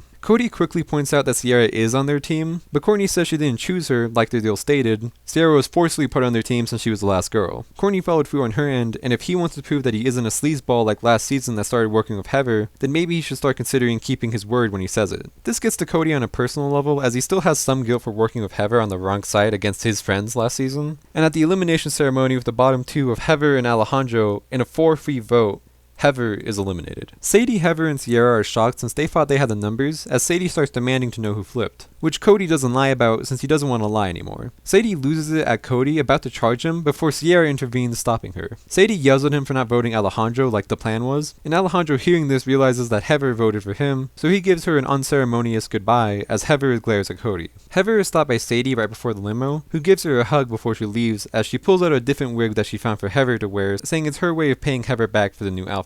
Heather smiles while looking at the new wig and putting it on, even thanking Sadie, as they give each other one more goodbye. The episode starts the same with the team coming back to the trailers at night, as Courtney complains about Izzy being let back in the game, as that unfairly made the team's numbers even again. Duncan taunts her, asking if she's scared that her CIT training won't be enough to beat them, while making quote hands while saying CIT, clearly mocking her. Courtney scoffs, saying she isn't afraid of them, it's just not fair, and Duncan says life isn't fair while walking off, leaving Courtney with an annoyed but playful smile. Duncan has a confessional saying he's never really been one to lead a team.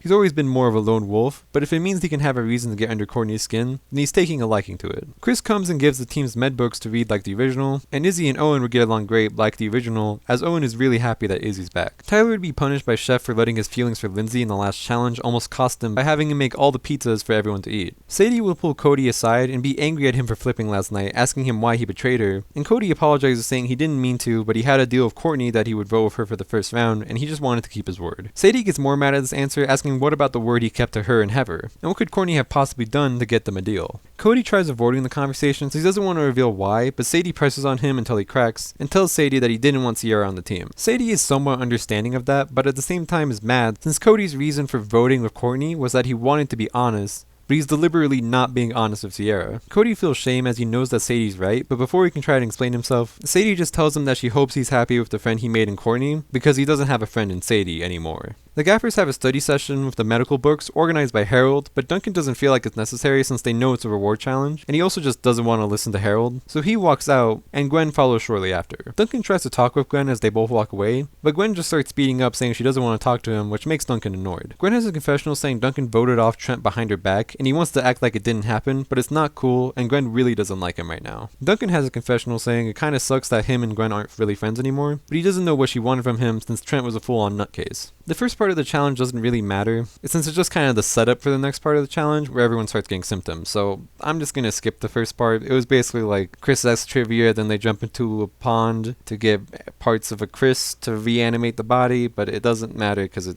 was nothing. Now in the original, Owen is the first one to start getting symptoms, and subsequently gets quarantined in a bubble. Originally, DJ also gets caught with pepperoni on his skin, which is part of the symptom because they think it's a red sore, and I'm assuming Owen had the pepperoni as a sore since he ate a lot of pizza last night because obviously he did. And I think Tyler would also get quarantined here, since he was making all the pizzas last night. I'm also going to say that since Chef didn't tell DJ about this challenge, I don't think he would tell Tyler, just because it would make it like a 3-minute challenge since Tyler would just have to say it's all fake. But more importantly, I think it's because Chef not telling Tyler could be a way to punish him for last episode, since Tyler used Chef's advice poorly, so Chef would kind of like stop giving him info so that he'd be more respectful of what Chef's helping him with. Harold starts to list off the symptoms that are related to the disease, which ends up revealing a lot of the people as sick, so everyone that had symptoms in the original still ends up going now, since there isn't any reason for them not to, which in this case is Lindsay, Izzy, and Harold. Since basically everyone from the Grips are new people that weren't here originally, I had to consider who of them would also fall for the trick, which boiled down to two main things: if they ate pizza last night, or if they studied the book a lot, since those were the two ways that people got the symptoms. Now Courtney is someone I definitely see as studying extensively the night before, so she would have symptoms and also be quarantined. Sierra has a line in All Stars where she says love builds an appetite, and since her perception of Cody is that everything has been going great, I think she would eat a lot of pizza giving her the symptoms because, you know, love builds an appetite, she's in love, yada yada. And I also think Sadie would still be going through the motions of her friend Heather being eliminated, and would eat pizza as a break to get her mind off it. Kinda like stress eating to deal with the problems. Alejandro is in kind of a weird place, but he's talked a lot about not wanting to eat foods that he feels like are unhealthy since he doesn't like doing that to his body, so I don't feel like he would necessarily want to eat a lot of pizza. Also, Alejandro is shown to be really smart in the show, like go to World Tour, he knows a lot of things very easily,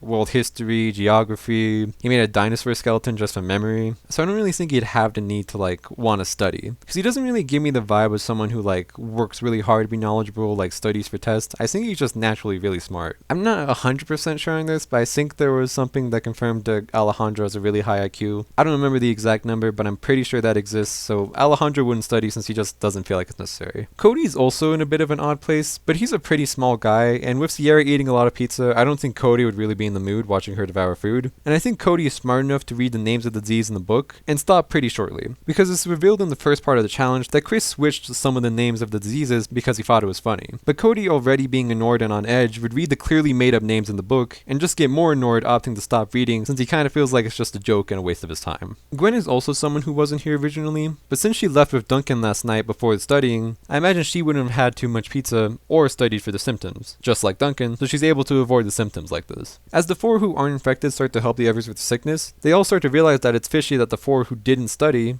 didn't get sick. Except for Cody, who's still staying by Sierra's side helping her work through all the symptoms. Because even though she's been acting crazy lately, Cody does still like her, and he would be under the impression that they're all dying because this disease was labeled as fatal. Alejandro tries to talk Cody out of it since he feels like he might need Cody's help against Duncan and Gwen, but since it's Alejandro talking to Cody and they don't have a good history, Cody wouldn't budge. Alejandro would try to say for a bit that he never got a chance to congratulate Cody for his impressive work last season, as Alejandro admits that he gravely underestimated him, but maybe now, as they're the last two people alive on their team, they can work together. And Cody gets mad at Alejandro for this, making fun of everyone's suffering, and also implying that Cody's move to get rid of Alejandro last season makes them equal. Cody tells Alejandro off, and Alejandro decides not to bother anymore, walking away from Cody while he's mumbling under his breath, such anger for such a little man. Sierra weakly thanks Cody, saying that was so hot while giving a feisty meow that Cody awkwardly thanks her for. Duncan, like the original, sees the escape to the hospital room, which is using a platform connected to chains that they pull on the chain to escape. That's kinda complicated, I'll probably show a visual for that. Him and Gwen step on the platform to pull themselves up, but Alejandro quickly offers assistance since he also wants to escape to figure this all out. Duncan and Gwen are hesitant for obvious reasons, but since they have to pull themselves up using the chain, and Alejandro could help a lot since he has a lot of upper body strength, they agree and they pull themselves to the top. Alejandro starts congratulating himself as they make it to the top, but Gwen says, "Almost all of us, Al,"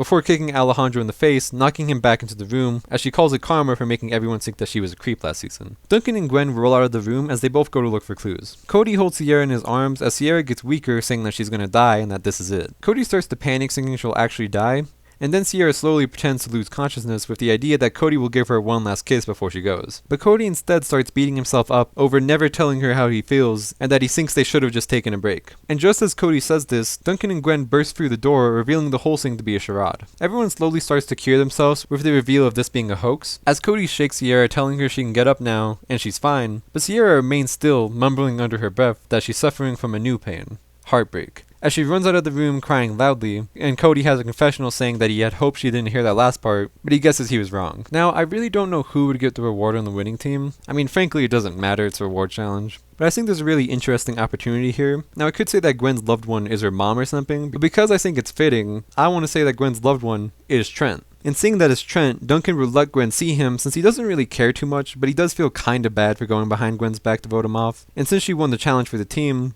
would agree. Gwen enters the limo to see Trent and instantly pulls him in for a tight hug, saying she'll never forgive him for leaving her alone on this awful show. Trent laughs and says it's great to see her again while playing a song for her, which Gwen calls cheesy, but Trent says he thinks is a good way to start their date. And Gwen blushes when Trent calls this a date, as the episode ends with Trent playing her a song. The episode will start off with Sierra sobbing over Cody in the girls' trailer while eating an entire pint of ice cream. Sadie tries to comfort her, but Sierra continues to cry as Sadie tries to get Courtney to help, but Courtney just says she's a CIT, not a babysitter, but Sadie reminds her that a good CIT wouldn't let her team not work at maximum efficiency. Courtney rolls her eyes while going over to Sierra, very apathetically just telling her to get over it, but Sierra goes into a confusing rant yelling at Courtney before running out of the trailer crying loudly. Cody tries to talk to her as she runs out, but she ignores him as she runs by. Courtney catches Cody and tells him that he has to fix things with Sierra because she's causing total team dysfunction, and if he doesn't fix her, then he'll need fixing of his own, as she intimidates him by cracking her knuckles. Cody promises he'll fix things with her, he just needs some time. Cody has a confessional saying he never wanted this and he just wanted to take a break, but now he's really dug himself in a hole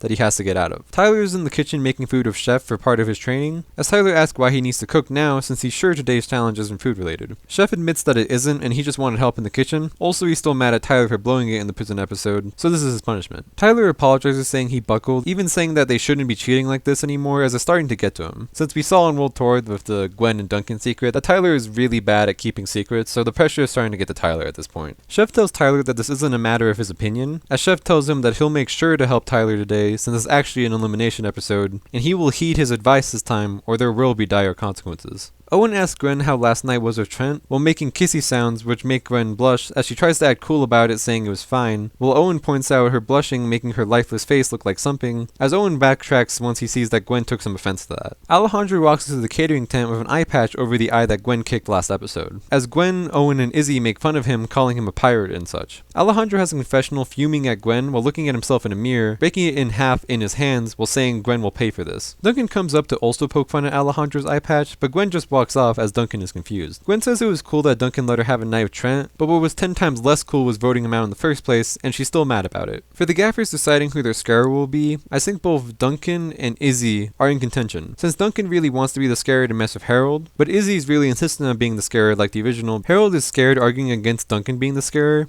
as Owen calls Izzy cute like the original when she tries to be scary. The team bickers loudly for a bit before Lindsay, like the original, speaks up and tells everyone that Duncan will be the scarer, and the team is kind of shocked at Lindsay speaking up, and even Izzy acts out of character, just calmly saying that's fine while tossing the mask to Duncan, looking even a little bit afraid. Duncan catches the mask and looks at Harold with a sinister grin. Lindsay has a confessional saying speaking up like that felt so good, like almost better than being pretty, but only almost. For the grips deciding who the scarer is, I really don't know, so none of them really have the look, but given that Chef forced DJ to be the scarer originally, I think he would still want to interfere with the challenge, so Chef would come and force Tyler to be the scarer. The first scare is done in the Woods movie set, with Harold originally going for the gaffers, so he still does now. And since no one on the grips team was originally here, I spinned a wheel to decide who Tyler will scare this round, and it landed on Alejandro. So very obviously the gaffers would take the first point here. Since Harold has some real life trauma with Duncan, so he would give a winning scream, while Alejandro wouldn't be fazed by Tyler since he knows it's Tyler who isn't very intimidating with all the times that Alejandro has seen him hurt himself, as Alejandro even starts hysterically laughing as he's recalling the moments. The second scare is done in a porta potty, with Lindsay originally going for the gaffers, so she still does here. And again, no one on the grips team was originally here, so I spinned a random wheel, and it landed on Cody. Duncan would be able to scare Lindsay decently, since in the original she got scared very easily, but in the original, Lindsay can be heard peeing in between screams, which I think would scare Duncan off as he leaves feeling like that was probably a good enough scream to win, since he's grossed out by her peeing so he doesn't want to try anymore. Tyler is about to walk in on Cody to scare him, but Chef pulls Tyler to the side and tries to fuel Tyler to win by telling Tyler he has to channel his true anger to make him scary, telling him to think of a moment that makes him angry. Tyler starts to mumble some lines of his teammates making fun of him back home, and punches a hole straight through the porta potty door, while scrambling his hand to unlock the door, but instead chooses to rip it off. This makes Cody scream loudly like a girl, as Chris awards the point to Grips. Now I know that realistically Lindsay would probably still beat Cody in this case, since she yelled really loudly, but since this point doesn't really matter, and I'll explain why later, I feel like it's more in line in the show to present Cody as such a wuss that he screams more loudly and high-pitched than Lindsay. The third scream is done on the couch with two people that have to kiss each other. Originally, Owen and Izzy compete for their team and stole Will, and again, no one from the Grips originally was here, so I spin the wheel to decide who, and I got Sierra and Courtney. Owen and Izzy would gladly kiss each other, as Duncan tries to scare them, but they remain unfazed, just giving a quick little ah to continue kissing. Now I'm really unsure if Courtney and Sierra would kiss, since it's an interesting mix. I think both would be very reluctant, but Chris reminding them that's for $1 million would have Courtney agree to, but I still don't think Sierra would, since she would say something about not compromising her love and still grieving over Cody. So Courtney, to try and get Sierra to kiss her so they don't lose, tells Sierra to think of her as Cody, and Sierra looks at Courtney while envisioning Cody's head on her body, but then she jumps onto Courtney while shaking her violently, hysterically asking why he doesn't love her. Cody watches on in fear as the Grips get the louder scream since Courtney is screaming to get Sierra off her, while Owen and Izzy just kiss. However, Chris nullifies the Grips getting the point since they never kissed, meaning the Gaffers win the first challenge. And that's why I said earlier with the Cody-Lindsay scream it doesn't matter who won that, because even if Lindsay did beat Cody, then the Gaffers would have won the first part anyway. But by letting Cody beat Lindsay, we gotta have an extra scene, more plot, more stuff happening, so I just figured it was a better way to go, and also it's kind of in line in the show to portray Cody as like a big baby. The Gaffers celebrate for winning, but Duncan is angry that Tyler got better scares than him, since he's kind of like a horror-ish guy and he can't believe he got beat by Tyler. Gwen sees Duncan being upset at being beaten by Tyler, and she has a confessional for devious grin on her face, saying that she just got an idea to get under Duncan's skin. Since the Gaffers won the first part of the challenge, the Grips are the ones that have to stay inside the tent, as the Gaffers have to scare them out of it by the end of the night. The Grips still have a lot of tension on the team. Alejandro would still be upset looking at himself with an eye patch, and Courtney is fuming at Cody since she told him to fix things with Sierra, but Sierra is still very upset, and Courtney's mad that she got shaked around last challenge. Plus, the reason they lost the last challenge was because Sierra wouldn't kiss Courtney, so Courtney basically yells at Cody telling him it's all his fault, and he has to fix it, as she pushes him towards Sierra with a grin on her face. Courtney has a confessional saying that she's intentionally trying to make Cody feel guilty for what he did, since the more he's struggling with Sierra, the more that he needs Courtney by her side, therefore kinda getting her an easy slave to help her throughout votes. Cody tries to talk to Sierra as she walks away from him every time he tries, but Cody keeps following her, saying they're stuck in a tent for the night, so she can't avoid him anymore and they should just talk. Sierra says fine as she decides to listen to Cody, but since Sierra is still crazy, they can't really communicate well, as Cody keeps trying to say that he still does like her, but he just doesn't like what's been happening recently, and Sierra takes that as him not liking them getting closer as a couple, and Cody tries to clarify saying that isn't what he meant, but Sierra gets increasingly accusatory, saying he doesn't like the concept of them getting together and he hates the way she cuddles him like her only joy in the world. Cody scratches his head for a second in silence, as he says he agrees that he doesn't like that last part of her canoodling him. But Sierra freaks out, running into the kitchen looking for more ice cream. Now, an important thing to note here is that since Chef didn't interfere with the last challenge, he wouldn't be taken to the disciplinary meeting, meaning he could still be here to help Tyler. So he would peek out from a window and whisper over to Tyler to come closer, where he informs Tyler that there is no ghost and the other's team's challenge is to scare them, so he can't let his team fall for this. The Gaffers do some of the same tricks in the original, with Harold using a soccer ball as a ghost, and Duncan making ketchup blood to pour down the walls,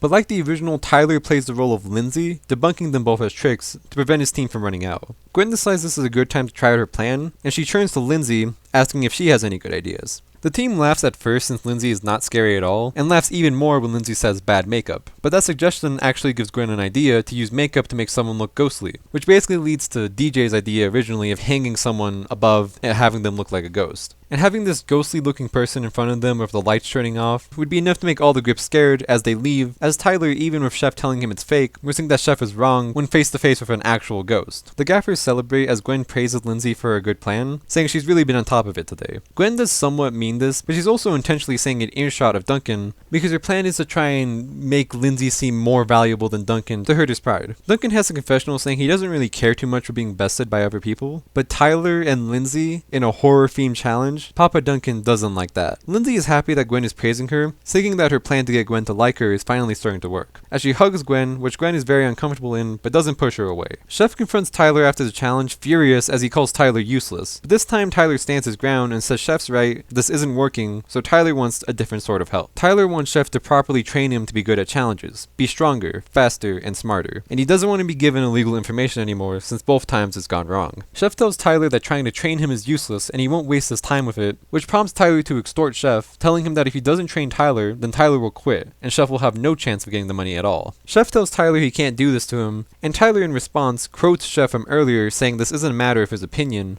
while walking off. But Chef stops him and agrees to Tyler's terms, saying training begins tomorrow. As for the vote, the alliance of Tyler, Alejandro, and Courtney would meet up to discuss who they'll vote out. And they all agree on Sierra since she's the biggest nuisance on the team right now. Even though Cody kind of started this, they're all very aware that Sierra is just crazy, so it's not really Cody's fault that all this happened. Besides, he is still somewhat useful in challenges, while Sierra has just become a burden. The alliance also meets up with Sadie to try and get her on their side, and Sadie struggles with the decision, but agrees since Sadie is aware she's on the outs of the team, but she can't really do anything to switch the vote on anyone else, since the best she could do is a tie, but that's under the impression that she could get Sierra and Cody on her side, which is a stretch considering they're not on good terms. So in a 4-2 vote, Sierra is eliminated. Well, she's almost eliminated, because before Chris can officially eliminate Sierra, Cody stands up and quits the game, saying he doesn't like what he's been doing and he just wants to go. He apologizes to Sadie for switching, as Sadie forgives him, giving him a quick hug before he goes. He starts to walk to the limo as a teary-eyed Sierra cuts in front of him. Cody apologizes for not being open with her, and Sierra stands in his way saying she won't let him leave and that she'll quit instead, but Cody reminds her of last season where she sacrificed herself to a bear for Cody to continue, and begs Sierra to let him pay back the favor. Sierra steps to the side and asks if this means that they're back together, while Cody looks to the side with a sorrowful look, as Cody says that it's just been too much,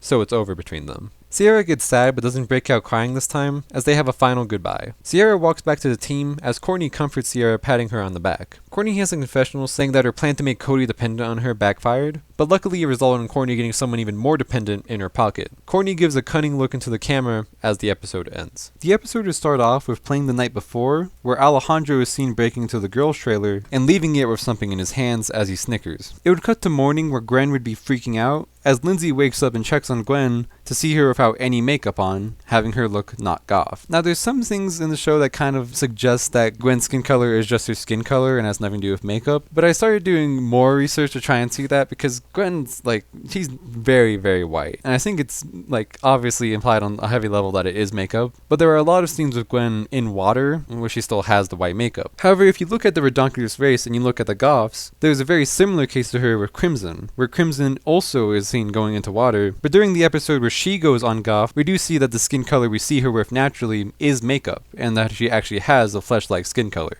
And I think Gwen is a similar case, using the same waterproof thing to kind of protect her makeup that Crimson uses, which is why she's always seen as white. Now that Alejandro actually stole any makeup for her to reapply, she is seen having a normal flesh-colored skin. Also no eyeliner, no lipstick, basically she just kind of looks human. Lindsay compliments Gwen saying she looks alive, but Gwen isn't calm as she says she lives by the goth look and she can't find her makeup anywhere. Lindsay helps calm Gwen down as they leave the trailer before Gwen wakes anyone else up. Lindsay covers Gwen up as they make their way to the makeup booth, and Lindsay is excited since she really likes doing other people's makeup, but doesn't have anything in Gwen's style, so improvises. Lindsay finishes and shows Gwen, but Gwen screams since it's nothing like her style and more girly like Lindsay's makeup. Lindsay grabs a large cloak from the clothing racks and puts it over Gwen, and Gwen likes it a lot more since the hooded cloak covers most of her body besides the bottom half of her legs. Gwen thanks Lindsay for helping her out, and Lindsay is happy to get praise from Gwen, hugging Gwen as Gwen says she knows that Lindsay can't see her face right now, but she's frowning. And Lindsay says she doesn't care as she continues hugging Gwen. Courtney helps wake Sierra up, who is really struggling through the breakup, saying she just wants to die in this bed, but Courtney helps her out saying boys are dumb and girlies are forever. Sadie listens to their conversation and has a confessional voicing her suspicion against Courtney, since it seems odd that she's this friendly because she hasn't really given that vibe, so Sadie definitely gets a fishy vibe from Courtney. Courtney. Also, she's especially not this nice ever in the morning, or to nut jobs. And Sadie quickly catches herself afterwards, saying sorry Sierra to the camera. Gwen would walk into the catering tent as Harold gasps at the sight of her in a cloak, as he bows down on one knee praising the cloaked master, begging the cloaked master to teach Harold his ways. Gwen would awkwardly reveal herself to Harold, saying it's just her, as Duncan taunts Harold for being a dork. Harold has a confessional defending himself, saying if it was a cloaked master coming to teach a young disciple, then nobody would be laughing at him then, as he tries to do a karate move in the confessional booth, but hits his elbow on the desk. Owen and Izzy would be in the catering tent, as Owen tries to finally ask Izzy to be a couple, officially, but Izzy keeps cutting him off and doing other things to avoid answering his question. Izzy has a confessional saying she loves Big O, but she's a crazy gal with no allegiance to anyone, so she can't let herself be burdened by trust and harmony of a relationship. That goes against her lifestyle. The first challenge would play out mostly the same, since everyone originally got hurt, so even with people that wouldn't be as athletic as the people from the original, it doesn't matter since they would get hurt just as much and be just as slow. However, Tyler would only suffer minor damage in this challenge, as Tyler has a confessional bragging about how hard his training last night was for the challenge, which was just Tyler standing on a table as Chef throws various items on him, but they practiced for hours so that Tyler could nail this down. Owen would still get his jaw broken like the original, as Izzy voices serious concern for him since she realizes that Owen is the only one who really gets her, and she would feel really alone without him. And this makes Izzy feel a little guilt for denying him earlier, as she realizes just how special he is to her. In the original, Chris gives the grips the win when Owen gets injured, so since Owen still gets injured but now for the Gaffers win the advantage for the next challenge, which is Roman numerals for the lock combination. Originally, Justin and Lindsay fight over these numbers, causing them to drop it in the water and become unreadable. And even though Justin isn't here anymore, I could very much see Harold trying to get the numbers since he's good with the lock, so he'd want the numbers to go do the lock. But Lindsay would want to keep them like she does originally with Justin, and they would end up dropping them in the water. This means that the rooms would still get really filled with water like the original, with both teams and even Chris freaking out. Also, Chef would also be watching on the monitor and be scared now too, since Chef has started to grow a bit of a liking to Tyler, and he wouldn't want to see him die. Also, because the rooms are filling a lot of water, Gwen's cloak would get drenched, causing her to eventually have to take it off, as it's pulling her down, and everyone on the team looks at her shocked by her human appearance without makeup. Gwen tells them to stop staring as she starts covering her face. Courtney would comfort Sierra as they swim into the room. Being under the impression that they will die, she starts confessing to some of the awful things she did as a CIT. They're all really petty things since it's Courtney, like complaining about someone doing something little, saying they can't believe they did it. She was reasonably in that situation. She has a lot of lines like that in the show. Like there was something, I think in All Stars with the ice cream challenge of Courtney saying she used to work as an ice cream sailor and then she threw a scoop at somebody because they talked back to her or something. Like Courtney has a lot of things where she gets really petty and easily ignored to people.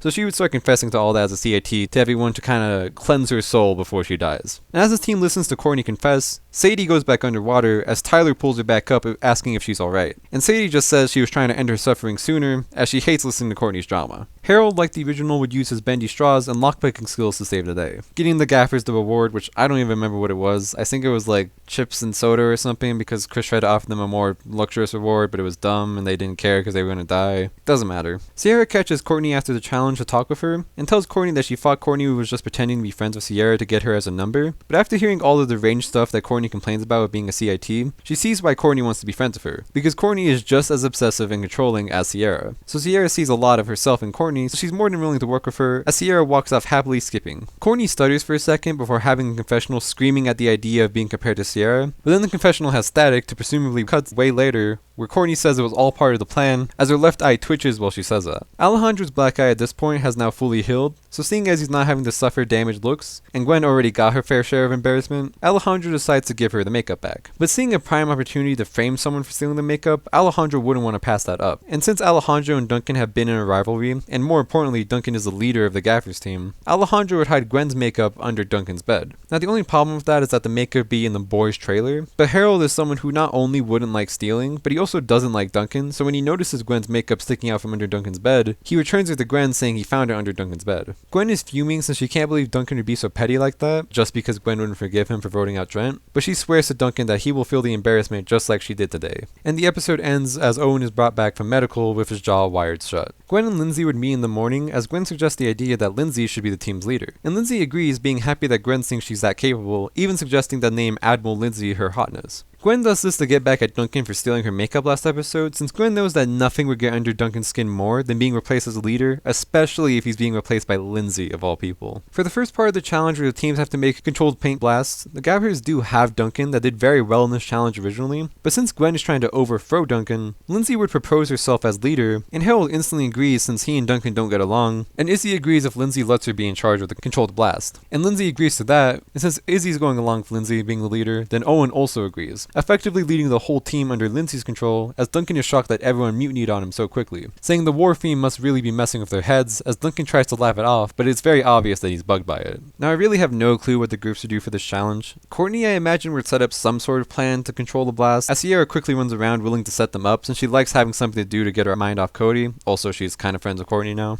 And I don't think the Grips blast would be anything amazing, but since Izzy is in charge of the blast on the Gaffers team, and originally makes a massive explosive that isn't controlled slightly under the control of Explosivo, this would result in the Grips winning the first part of the challenge and being given the trunk that they have to defend from the other team in the next part of the challenge. And again, I don't really have a clear idea for what the Grips would do in the sense of creating the fences, but seeing as Courtney is the team leader, I could see her barking orders for everyone to create booby traps around the trunk, as they keep the trunk out in the middle where everyone can see it so that nobody could steal it very easily. Sierra would listen to these plans setting up traps since again, she's looking for distractions, and both Tyler and Alejandro would listen since the three of them are in an alliance. Sadie, however, would be reluctant as Courtney herself isn't helping, she's just sitting on top of the trunk barking orders to everybody. Sadie would backtalk Courtney a significant amount, calling her out for not helping, but Courtney would continuously deflect, saying she's keeping the trunk safe as they all do the work, which is a necessary job, making Sadie roll her eyes as she continues to help set up the traps to not argue anymore. The Gaffers would have Admiral Lindsay creating a plan for the team, as Duncan speaks out against Lindsay, sarcastically saying her first plan worked so well, as he walks off saying he'll do this by himself if they won't help. Harold follows after Duncan, since even though he hates him, he can't deny that Duncan was a decent leader, and they need him to win, but once he goes to talk sense into Duncan, Duncan remains firm, saying he's doing this alone if the team won't listen to him, which results in Harold insisting that he comes with Duncan so they can work together. Harold starts listing off his many helpful qualities in a war setting, and Duncan, not really having much manpower, agrees, while having confessional saying, hey, it could be a useful human shield. Admiral Lindsay's plan in the original wasn't that great, as it was just to attack, but now that Gwen's here and being reasonable, she wouldn't let them just do that haphazard plan, but unfortunately as soon as Lindsay says the plan is to attack, Explosivo springs into action, charging the trunk as she uses a vine to swing over all the booby traps, as she goes face to face with Courtney for the trunk. They grapple around for a bit before Izzy kicks Courtney away, about to grab the case, then she goes face to face with Sierra, where she's able to hold her own for a bit, but Sierra's size advantage eventually lets her overpower Izzy. Courtney would command that they tie up Izzy as a hostage, so Sierra quickly weaves a tight knot around Izzy's arms and legs. Gwen would see that Izzy failed through binoculars, and Owen asks if Izzy is okay, but Gwen pauses for a second, causing Owen to rip the binoculars out of Gwen's hands, and once he sees Izzy is caught, he makes his way down to the trunk with his hands in the air, surrendering, just asking that they let Izzy go. Courtney says she'll do him one better, and let him join Izzy, as she snaps her finger, and Alejandro from the tree above lands on Owen, taking him down, as they tie him up as well. Lindsay and Gwen see this from binoculars, as Gwen unenthusiastically says they're screwed. Harold and Duncan are traveling around the area, as Duncan reveals his plan for him to go around and attack from behind. Harold starts to suggest other ideas that they could use, but Duncan quickly shuts them down. Harold has a confessional saying he's tired of being disrespected by Duncan, saying he always gets away with his too cool to care act, but Harold's been giving it his all since day one. Izzy is impressed by Owen's selflessness to come down and surrender himself, as they flirt a bit, causing them to kiss each other while tied up. Courtney is grossed out by this, pulling them apart while asking the team what the Gaffers are doing. Tyler says he doesn't know because they're really small, as he's looking through the binoculars backwards. Alejandro walks over to assist him by flipping the binoculars the correct way, as Tyler says they're doing nothing, as Gwen and Lindsay are just sitting there since they really have no idea what to do now. Alejandro tries to take the binoculars, but Tyler tells him they need an extra second, as he's looking at Lindsay for a bit longer, missing her and thinking her outfit is cute. Alejandro gives Tyler a little smack on the head, telling him to focus, and Tyler refocuses. Courtney doesn't like that they aren't doing anything, since it makes her feel uneasy to not know what they're doing, so Courtney tells Sierra and Sadie to get the hostages on their feet, as they walk to the front of their defenses. They push Owen and Izzy into a snare that holds them into the air, as Courtney walks over to a rope that's holding the snare, and once cut will launch Owen and Izzy. Courtney calls out to Lindsay and Gwen to tell them to surrender, otherwise Owen and Izzy are going for a ride. Now Gwen isn't too bothered by this since she doesn't really like either of them, but Admiral Lindsay takes her captain's hat off as she mournfully walks with her hands up, and Gwen decides to follow suit. Lindsay asks to see their leader as Courtney stands forward. Lindsay starts scratching her head since she asks if they're sure, as Courtney takes offense. Lindsay mentions that she isn't dressed for the part at all, and Courtney starts arguing with her, saying her attire doesn't matter, but Lindsay just doesn't agree as she points points to her own captain hat saying this is an attire for a leader. Lindsay even tauntingly waves the hat around her face asking if she wants it, causing Gwen to snicker while she's looking over to the side to see that Duncan and Harold are sneaking up on the trunk. This connects with Gwen that she has to buy Duncan and Harold time by helping Lindsay distract the grips. Courtney acts like she doesn't want the hat, but being the petty person she is starting to get a little under her skin that she doesn't have one. Gwen takes the hat from Lindsay's hand, and similarly seeing Courtney's fragile ego as a leader, says it deserves to go to the proper leader, handing it to Tyler, making Courtney irate since Tyler. Lindsay offers her hand to Tyler, saying she doesn't think they've met before, and Tyler thinks this is still part of Lindsay's ruse to, get back at him for all that time ago, so he plays along introducing himself as Tyler. Lindsay is surprised, saying that's crazy because her boyfriend's name is also Tyler, as everyone goes dead silent. Alejandro asks Lindsay to describe her boyfriend, as Lindsay perfectly describes Tyler. Then Alejandro points at Tyler, asking if he looks like that, and Lindsay says, yeah, that's him, before taking an extra second to process, realizing that's Tyler, her boyfriend, and she runs up to him, hugging him. Lindsay has a confessional saying she can't believe Tyler's here and that she missed him so much, as Tyler has a confessional saying he doesn't know if he should be happy that Lindsay isn't mad at him, or be sad that she didn't recognize him all this time. I feel like this is the most realistic thing to happen with Lindsay and Tyler, since Lindsay is obviously seen to forget him basically all the time. I know I said they have a stronger connection since what they had in the original, since Tyler and Lindsay were together a lot longer, but the thing is, Lindsay, it's really evident that this happens with Tyler all the time with Lindsay. Like, there was a scene in the original Island where Lindsay kisses Tyler, and then the very next second, she doesn't know who he is. Like, she's currently in his arms still, just finished kissing him, and she doesn't know who he is. So I figured that during the time between Island and Action, Lindsay would have just genuinely forgotten who Tyler is, and Tyler thought this entire time that Lindsay's been ignoring him was punishing him for what he did with Heather last season, so Tyler never really had a chance to talk to her about it, and Lindsay isn't really that upset about it anymore, and she never even really was. It was just kind of all built up in Tyler's head. As everyone is distracted over this, Duncan and Harold are sneaking up on the trunk. As Duncan almost steps on a branch, as Harold stops him right before he does by grabbing him. Duncan, however, isn't thankful as he tells him to get his dweeb hands off him, as they start bickering with each other, blowing their cover as Sadie notices them by the case and the grips charge back towards them. Duncan says they should dip, but Harold refuses, first demanding respect from Duncan,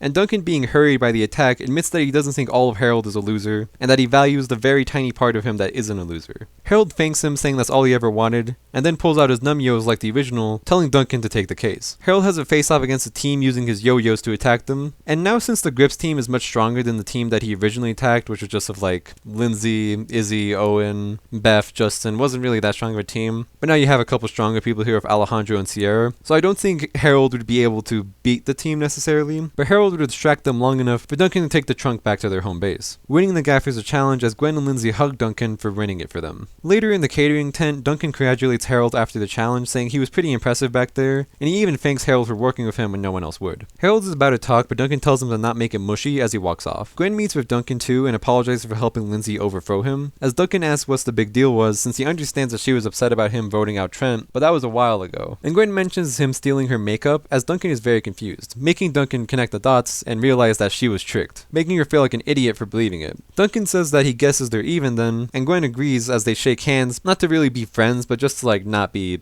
fighting anymore. Now for the vote, the alliance of Courtney, Tyler, and Alejandro would meet to discuss who they want to eliminate, and it's a pretty short conversation since it's obviously Sadie. However, Courtney would want to make a big move here, and thinking that the merge is coming soon, she would want to make a plan to get the numbers on her side, because currently the Grips have way less people than the Gaffers, because they're also just about to eliminate someone, so it's going to be 4 to 6 going into the merge, which means they'll just get picked off easily unless they have some sort of way to connect with the other team. And seeing as right now there are currently more girls in the game than boys, Courtney would pull Sadie and Sierra into the girls trailer to make a girls alliance to vote out Tyler tonight, since he's the weaker between Alejandro and Tyler. The idea being that once the merge comes, they can recruit Gwen, Lindsay, and Izzy into the girls alliance and have the numbers in the merge. But there's one issue with Courtney's plan, and that's Sadie. Sadie really hates Courtney, and Courtney's really been grating on Sadie's patience for a while now. So Sadie wouldn't want to listen to Courtney anymore since she's been tired of doing it all this time. So Sadie voices her opinion, saying she never worked with Courtney because she's so demanding and so annoying and so pretentious. And Courtney gasps at Sadie, insulted that she said that, reminding Sadie that she's a CIT. Sadie smirks at Courtney, saying more like a BITCH. Courtney glares at her while Sierra watches on, gasping. Courtney just tells Sadie that she made a big mistake while storming out of the room angry. Now, even though I'm saying Sadie does this doesn't mean that I think she's just blowing up her game for the fun of it. I just think she wouldn't want to work with Courtney. But having this information that Courtney was going to flip against Tyler and Alejandro, Sadie would approach Tyler and Alejandro about Courtney's plan, telling them that they have to work together against her. But the thing is that I don't think Alejandro would believe Sadie at all. Alejandro is heavily under the impression that he has Courtney cast under his love spell, and that she would never go against the Alliance since they've still had many scenes of them flirting with each other. Also, since Sadie's the target for this round, Alejandro would believe that she's just coming up with any sort of lie to save herself. And since Alejandro wouldn't budge on this, whether Tyler believes her or not doesn't really matter, because even if he does believe her and he wants to vote with her, they don't have the numbers, because there's only 2 of them, meaning Tyler, just playing it safe, would follow the Alliance, since even if he votes with Sadie, that doesn't help him, really. In fact, if anything, that makes things worse for him, because then he's going against the Alliance. I mean, it's not like they'd know, because they don't count the votes in Total Drama, but still, just like, it isn't necessary for Tyler to do this. So, in a 4-1 vote, Sadie is eliminated. Sadie is a bit upset about this, but kinda saw it coming, so just graciously accepts defeat. Courtney tries to rub it in her face, but Sadie giving her no reaction makes Courtney really annoyed as she tries really hard to evoke something out of Sadie. But Sadie, realizing that reactions fuel Courtney, would just walk off without saying anything to her, even choosing to individually say goodbye to everyone there, except Courtney, to annoy her even more. This aftermath isn't too crazy, so I'll just glaze over it moderately quickly. The interviews are held with the truth or anvil stipulation by Jeff to make things more interesting. Heather's interview is basically what you'd expect. The usual suspects give her a lot of grief, Beth, Lashana, and Katie also freaks out on Heather, calling her a friend stealer. Heather would defend herself, saying that Sadie is her own person, so Katie shouldn't be upset that she doesn't want to share a brain cell with her anymore. And since the runes are still fresh, this riles up Katie as she gets out of her seat to attack Heather, but Justin holds her back. Jeff also gives Heather a hard time, since she was the one who causes elimination last season, but Bridget gives Heather a break, saying she had it pretty rough out there, as she plays clips of everyone giving Heather a hard time, as Bridget asks Heather if that was hard to deal with. Heather admits that it wasn't fun to be bald on TV with no one that liked her, but at least she made one friend. Jeff cowers behind the couch, thinking Heather's lying and that the anvil's gonna fall, but is surprised to see that the anvil stays up, and that Heather truly thinks of Sadie as a friend. Katie also glares at Heather from the couch at this revelation. Jeff, seeing the opportunity to rile Katie up more for drama, starts playing clips of Heather and Sadie getting along on the show, as it even shows Heather choosing an outfit out for Sadie, and Jeff compliments the outfit, saying it was a nice change. But Katie eventually breaks down, differently by just running out of the room crying. Now, Jeff, needing to make a different type of drama, starts mentioning Alejandro, grilling Heather about how it must have hurt to see him flirt with other girls while she was still there, asking if that got to her. And with the anvil hanging over her head, Heather admits that it wasn't fun while lightly blushing. And Jeff asks her the hard-hitting question if she's still in love with Alejandro. Heather says absolutely not, causing the anvil to fall, but luckily Bridget leaps out of her chair to push Heather out of the way. Heather makes her way to the couch, furious at Jeff, saying she's ending this interview early, with her face bright red. Cody's interview doesn't have much to talk about, most of it's centered around Sierra and Jeff just asking how it was. Cody is pretty candid, just saying it was all too much and he just wishes that they would have handled it differently, but he feels like the girl he thought Sierra was and the girl Sierra actually was just weren't the same. Sierra was a bigger handful than Cody thought, and he really doesn't think they're going to be able to get back to the way they were. Everyone is shocked at how sad and touching that was, especially since the anvil never fell, meaning Cody meant every word of that. Bridget pats Cody on the back, saying she's sorry for him, but Cody says he'll be alright and he just worries for Sierra. This prompts Jeff to play the clips of what Sierra's been up to since Cody's departure, showing her making friends with Courtney, but it's clearly a one-sided friendship. Jeff starts to make fun of Sierra for being a nutcase, but Cody defends Sierra, standing up to Jeff for being a jerk, as Jeff just says he's saying it as he sees it. Cody just tells Jeff that he doesn't know what happened to him, but he changed, as Cody walks over to the couch, also ending his interview early. Sadie comes in for her interview, and it starts off pretty typical, with Bridget asking about how the experience was, making friends with Heather, and Jeff also praises Sadie for sticking it to Courtney before she left, but also asks her if she regrets not taking the Girls Alliance offer. Sadie says it wasn't appealing to work with Courtney, and she is a bit upset about not being in the game, but then she remembers that if she was still in the game, she'd probably be Courtney's slave right now, which sounds worse than being eliminated. Bridget is about to close off the show, but before she can, Katie is seen bursting through the doors, yelling "wait." The live audience murmurs as Katie approaches Sadie, asking her to please take her back. Katie admits that she was a bad friend, but they've been best friends forever, and it can't just be over because of some stupid argument. Sadie sighs and says it was about so much more than the argument, saying she hasn't felt like they're the same for a while. Sadie says it's nothing personal and she forgives Katie for what she said, but they can't be best friends anymore because they just outgrew each other. Katie begs Sadie to see it differently as she messes with Jeff's touchscreen to play a montage of them being best friends since they were young. And the montage ends with the scene of them from the first episode of the first season, where they both squat on Poison Ivy and they're itching their butts. Sadie asks if that last scene was necessary, and Katie hastily admits that she didn't make the montage, but still, they've been there for each other forever, and Katie can't let it end like this. Sadie apologizes again, but says this is necessary. They can't keep acting like worse versions of themselves just to match their friendship, when they've both changed so much. Sadie references how Katie changed last season to a different, strong, independent girl, getting herself a man and speaking out against bad people like Heather, but Sadie says that if she remains friends with Katie, she would have just been Katie's friend. Katie got to grow as a person, so all Sadie wants now is to grow too, and that means letting go of lies. Sadie walks off to the other couch, sitting next to Heather, as everyone is silent. Jeff continues playing a soundboard of audience shock as Bridget smacks him on the head and close out the episode stuttering a bit from the event she just saw unravel in front of her. Alright, I'm gonna leave this first part here. I know typically I go to the merge, but this has been a really long video, so I just kind of want to leave it here for now. This is kind of like the halfway point of the season, so it makes sense to do it here. Again, I'm really sorry for this taking as long as it did. I really did not want it to. Trust me, no one is more upset about this taking so long as me. I wish I could go faster. I wish my life wasn't so busy right now. And hopefully after this video it won't be, but I don't know. I just hope that even though the wait was really long, that it was worth the time. And yeah, thanks for sticking this long, and goodbye.